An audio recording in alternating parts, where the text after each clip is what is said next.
designing medical and consumer products and other products that allow us, using sensors and robotics and wireless. It is a creative company. And to think that in 1998 you co-founded it is truly incredible. And I know we're looking forward to hearing about it. She has degrees in mechanical engineering and physics. She also has a catchphrase that says, "Peace starts with a smile," which I thought was really great. I'm going to use it. So, having said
amazing partner and wonderful support. And I will say that I couldn't have done anything I have done without my husband and without two wonderful ladies our family has had over the years. There's just no substitute for having two parents who are raising three kids. My first experience in understanding that there was a wide world out there was when I left my small town in Kentucky and came to the East Coast in Georgetown University for a physics degree. And there was a very international student population there. I was intimidated by it initially, but eventually it became a source of my enthusiasm for going out and learning just, the variety of life, I guess. As I graduated from college, my first job was for a consulting firm in the power industry. That's the life of power industry, nuclear and fossil generation. And I did that job for 12 years as part of a consulting firm in DC. I mention that because when I was hired there were 130 engineers in that consulting firm, and I was the second woman I was hired. And all of the stereotypes that are running through your head right now, they were all true. 12 years later, when I left that company to start my own company, there were 4 women engineers on staff out of about 160 engineers there. So it didn't change much over a decade. One little anecdote I'll tell you about international work and communication is around a project I did in the mid-80s when I was there in Taiwan. For about a year and a half, we did an alarm system design in a nuclear power plant in the south of Taiwan. And I found myself traveling to Taiwan for 2 weeks at a time, once every 6 or 8 weeks, over a year and a half period, not really knowing anything about that country or the culture, and quickly developing relationships with the operators, the nuclear plant operators, and the engineers who were working there, who all knew, they knew English, but they had to study engineering outside their country. And one day at lunch, we ended up actually talking about the definition in the English language between the difference between the word like and the word love. Me and like 10 middle-aged Taiwanese guys. So just to take communication to an extreme, it's about relationships, and it's about being able to understand the science, but also communicate that science is what gets you this going. I left the company, the consulting firm, in '96 and started my first tiny company with a partner, and then in '98 I started Keytech. And Keytech we started specifically to change industries from the power industry to the medical device industry. So now what Keytech does is design and develop complex electromechanical medical devices. What does that mean? Glucose meters are a good example. Everybody seems to understand what those are. Heart monitors, drug delivery devices, and then laboratory instruments, sort of DNA analyzers. We're working on 3 of those right now. Stuff that's got a lot of complicated electromechanical instrumentation about it, but has to be really easy to use. Just like Laura mentioned, our business is medical devices and it's regulated. It's regulated by the FDA here in the U.S. It's regulated by CE marking for safety outside the U.S. So speed is critical, but speed is limited by the regulators to some degree. That doesn't mean it's not just as critical. And the ability to produce new devices using this stream of incredible new technology as quickly as possible is still quite at a premium. So 15 years after founding Keytech, we have a successful company, 35 product designers, and almost every project that we're working on is international. Every product that we're designing, whether the company is national or international, is designed for international use.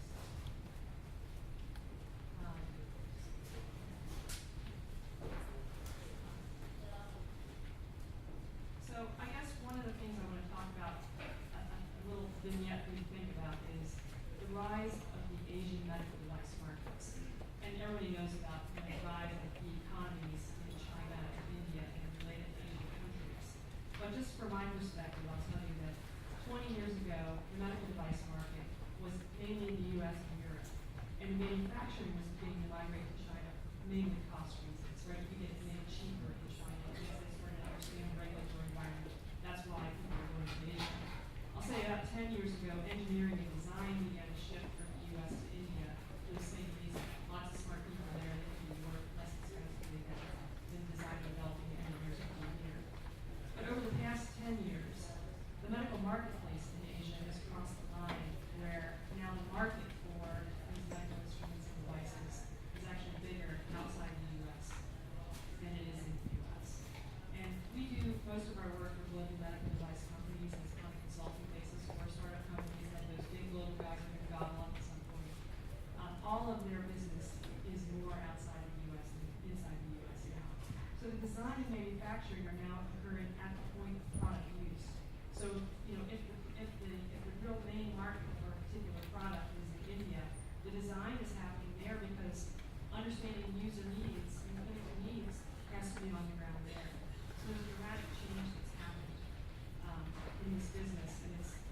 quite remarkable and quite rapid for what's happening.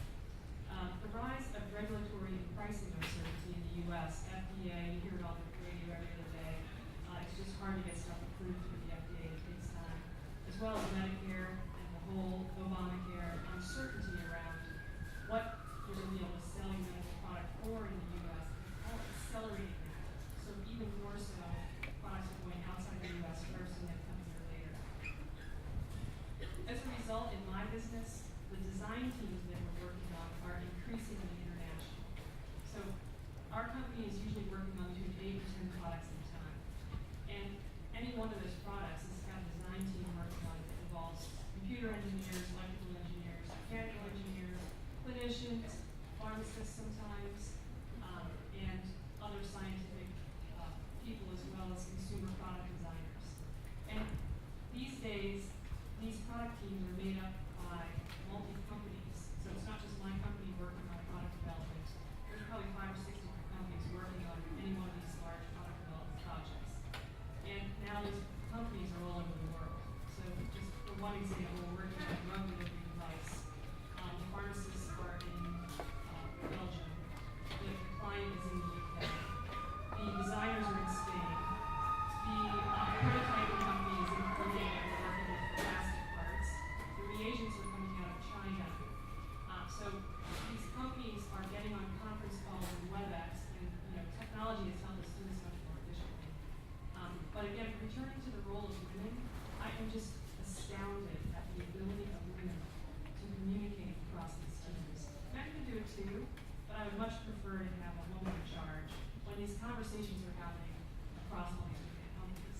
And that's really for 2 reasons, and you can shoot me down if you don't agree with me, but my opinion is that, one, women are clearer communicators and are able to get to the point regarding what really needs to happen next, instead of being concerned about maybe what their particular company is doing. They look across the group and say, what's the most important thing? And the other one is that they have the sense of serving the end user.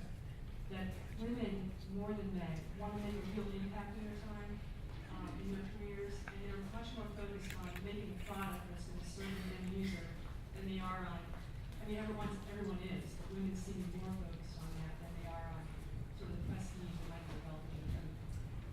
So that's my thoughts on international relations.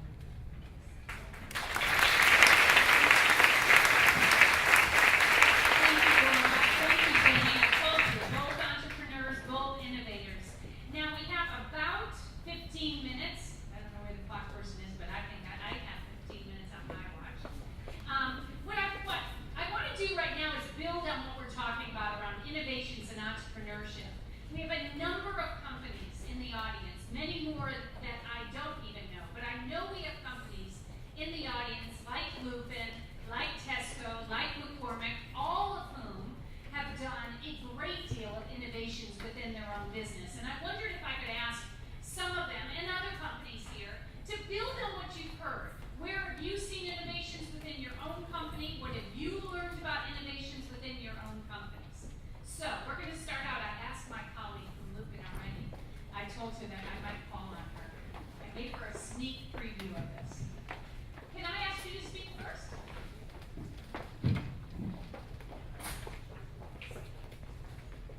You, Leslie, and I'm Vaishali from Local Pharmaceuticals. It's been a great experience coming here to the Good Hispanic World event. It's my 4th experience here in a row, but it's been nice. Yes, Leslie gave me a heads up. I was kind enough to give me I was sitting next to her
pharmaceutical industry for that matter.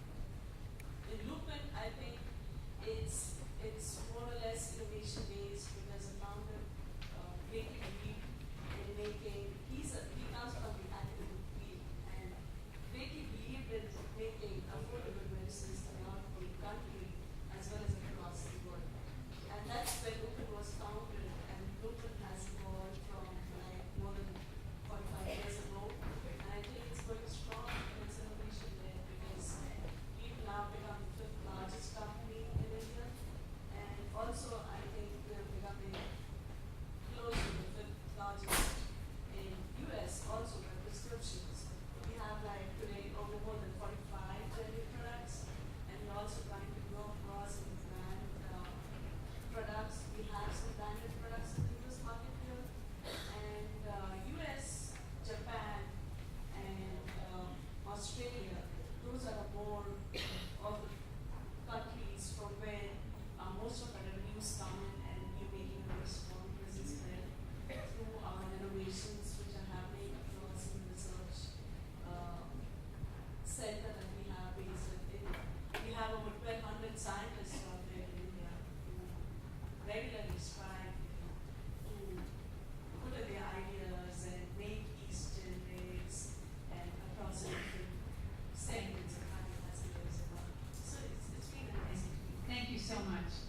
What you've heard today really is that innovations go around the world. That, you know, everyone that spoke today has talked about innovate. When you build innovations, you must go to who you're targeting. You must work with them. And you've heard that from each of our speakers. Anyone else? Examples of innovation? We have one right here. The speaker? That's great. Thank you. And just introduce yourself. Great. Getting a lesson on I my. know. It's okay though. I'm Terry Shu, and I most recently have innovation in my title, so I feel like I can speak a little bit about it. Great. We love that. It's around technical innovation, and one of I think keeping that circle of innovation and enthusiasm going. Laura had spoken about, you have to help your people see that you may have this big goal, which might be a new product, but there are steps on knowledge that actually can be a success, because those new products, as some of my friends and I were talking about coming here, my colleagues, can get frustrating because the P&L is really important. And sometimes those new products can't deliver on the P&L, and you put all this, energy into it, but to keep that driving force of excitement there, you have to find the small successes, whether it's consumer insight, whether you know a little bit more now than you did before, especially for scientists, but I think also for marketers. And in that innovation world right now, we have a very small group of very experienced, long-time employees, and one would think, oh, innovation, it's those long-time employees. No, they have the knowledge and they know the consumer, and that's the end game, is knowing the consumer. You can't always bring that answer right away, but you get closer and closer, and you got to believe that eventually you're going to be there, and hopefully, like Mark said, your brand can be part of that conversation and be that value. And that's some of our challenges, but it's also some of our greatest learnings, to keep people enthused and enthusiastic. Give an example that you can share with them. Yeah, we have a new product on the shelf right now. We have a product developer who's done a phenomenal job, stepped out away from the desk, has a voice, and created some of these great products. They're on shelf, but we couldn't support them the way we wanted to in market for success. So they're going to be taken off shelf. And this gentleman had said to me, I get tired of making these great products and not having them be either placed or promoted or all the P's. And I said, yeah, but you're getting closer to knowing what that consumer wants each time. It may not work on shelf, but you're getting it. So each product he makes, he can hit it faster. He's got it. And that's the success that he has to realize. He may not see it last on shelf, but he's getting to know that consumer and continue that voice. The marketers and he are working tighter because they're both going after the same thing. But it gets frustrating. Put it on shelf and it's a fantastic taste and flavor, solves the solution. You just can't compete.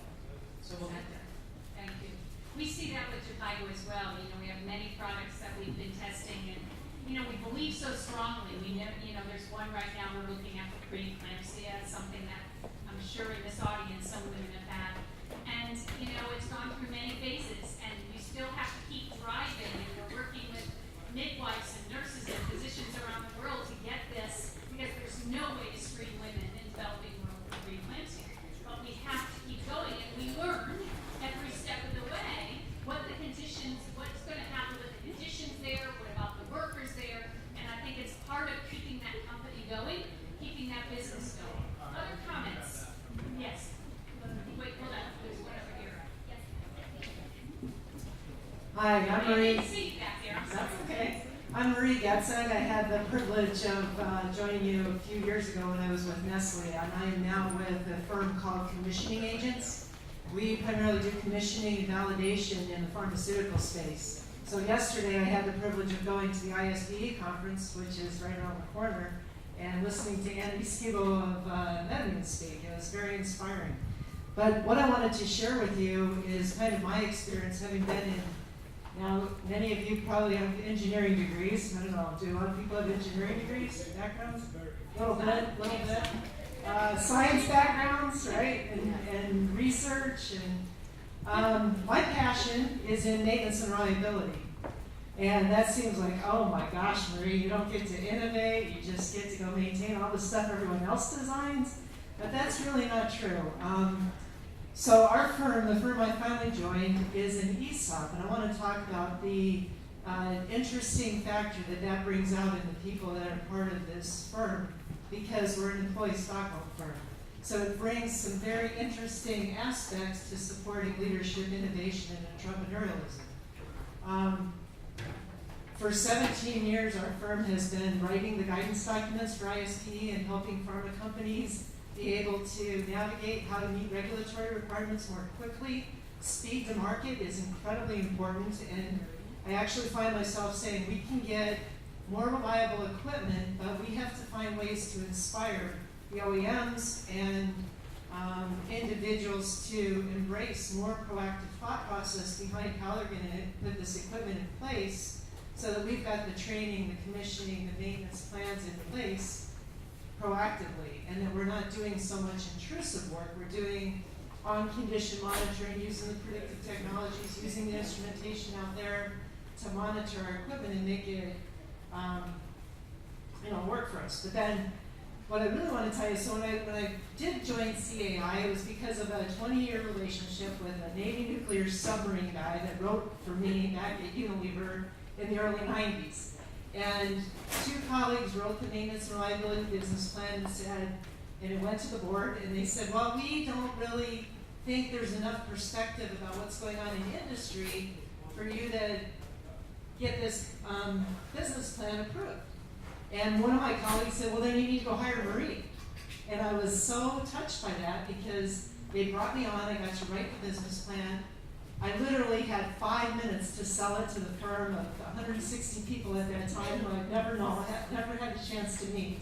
And in 5 minutes I said, everyone in the room who's had maintenance and reliability in your background, stand up. And half the firm stood up. So they're the best, and they're the best of the best in the M&R world, so it was phenomenal. Well, after that, everyone had an opportunity, because we are an ESOP, to provide their input as to how much money and time should be devoted to this new business launch. And I had the biggest gap in my request from what the board thought we should put into it to what Marie had asked for. And everyone in the room got the opportunity to write down on a paper what they thought. So 17 business plans across our firm. And our CEO went back to his room and took a sampling of 40 and crunched statistical numbers down to the standard deviation. And came out that morning and said, most of you agree with what the board recommended. Some of you agree there's some areas that maybe we shouldn't be into. And almost all of you thought that we should invest in M&R at a more heavily rate than what the board was recommending. So they came back and supported it. And gave me more funding, which to me it was just all about the support. It wasn't the dollars at that point. And one of my colleagues said to me, you know, Marie, you're really lucky you landed in this firm. I said, you know what, for 25 years, this is what I want to do. I love what I do. And I feel that, but why do you say that? He said, because in most places you'll have this competition, and because we're an employee stock-owned firm, everyone's cheering for you. Everyone can see your passion for what you do and is wanting to see you be successful because it helps all of us. So for me, that's kind of a plug from my 25, 30 years of experience in industry to the importance of having that buy-in and ownership, and would encourage folks to consider, if you are a small firm, giving it back to your employees and letting it be an employee stock-owned firm. Well, that's innovative. Okay. Thank you so much. Thank you. Please come to one more. One more comment, question for our speakers. The only comment I had while we were waiting to get the microphone on was, when I hear all of this, it sort of sounds more technical and scientific and pharmaceutical, and I know majority of the women here, at least from nobody raising their hands, or very few raising their hands for being engineers. My father was an engineer. I was very disappointed. I was not a doctor or an engineer, and that's another story. But, was the issue about not being creative, that creativity is more in the research and technical fields. But, who would have ever thought a law firm, for example, and that gave me a good introduction, but law firms can be creative, entrepreneurial, or innovative. And every single business, and I know we, for example, use our website in a creative way to provide information around the world, and so we were ranked #1 in the world and that's helped us to bring in clients. So it's not limited to the scientific, technology, or technical fields. Just open our minds and hearts, and women, as we heard, are so open and creative and inclusive, and I think we have what it takes, so it's just being fearless and just going out there and grabbing it and saying that we can do it. Thanks. Let us be very clear, that's why you're all here. The majority, if not all of you, are innovators, and if you think, I oftentimes when I'm doing a talk on innovation, say to people, I want you each to think of one thing that you were involved in that was creative, that was a new idea, that was cutting edge, and I believe every one of you has been an innovator at some point within your work, within your daily activities, at some point. And I think it's important for us to speak about it, think about it, and know the important role women play in innovation. I have this poor woman standing up there. Please, you're our last one. Go. Actually, my question is a follow-up to what you were just saying. Yeah. I'm Laura Bodie. I'm with a women's leadership organization. We do train men, but they're hard to train, So we have graduates. We have graduates in over 70 countries. So I do have a global perspective on innovation. And my question to the panelists is why there is this paucity of women entrepreneurs or innovators in the U.S., particularly when you compare it to a country like China. We host a program there. Actually, the Chinese government pays for us to bring people from around the world and train them in China. I think it's good PR for their government. But when we're there, I have an opportunity to meet with the so-called dragon ladies, these women entrepreneurs that are building mammoth billion-dollar companies in a matter of years. And if you look at the statistics in terms of representation in senior management, does anyone know the only country in the world that has parity between men and women in senior management? It isn't Finland, Sweden, or Denmark. It's China. So what is it that's holding us back? Is it just this mindset that you're talking about, that we do need to think of ourselves as innovators? How did our speakers? So, yeah, great question. And I guess in my mind, I want to go back to what I was talking about during my session. Is really about the way we define innovation. And if we're equating innovation to high-ranking positions where people actually are out in the forefront talking about it, really selling what they do, that's one thing. But I think, like I said, there's innovation happening at all levels. It's just not coming out, because I see it every day at Nunn. I see creative scientists, I see people that aren't scientists coming up with better ways of doing things and making it happen. So I think it's just bringing it out in the limelight, making sure that people do see that women are innovating every day. It's just not, they're not the people at the very top levels where you might be seeing it. I don't know what I'm talking about, but I do have an idea. So you guys, I don't know if this is right or not, but I had a friend in the telecom business that told me that China was an interesting case study for cell phones because they didn't have landlines. So when cell phones came out, they sold much more quickly in China than they did here because we all had landlines, so the infrastructure wasn't there. It might be the same with business. I mean, there wasn't any business infrastructure. The capitalist, the rise of capitalist business in China is relatively recent, and there's less, there are less hurdles for them now than there were decades ago. So we have a lot of infrastructure of established businesses here that maybe we don't have. I mean, that's one thing.